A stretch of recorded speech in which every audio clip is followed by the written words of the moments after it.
तर नमस्कार मित्रांनो, आज आमच्या गावात बेंदूरचा कार्यक्रम साजरा करत आहेत। आमच्याकडे एका बैलाला बाजरीचं पद आणि एका बैलाला ज्वारीचं पद देत आहेत। तरी आपण याचा पूर्ण व्हिडिओ बघू शकता।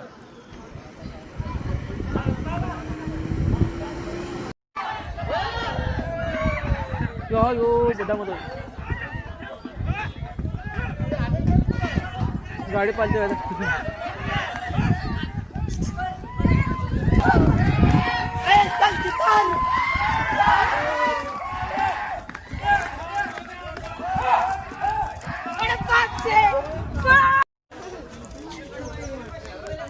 तर भावांनो, बघू शकता आपल्या गावात ज्वारीची पेरणी आता चालू होणार आहे, कारण ज्वारीचा बैल हा निवडून आलेला आहे।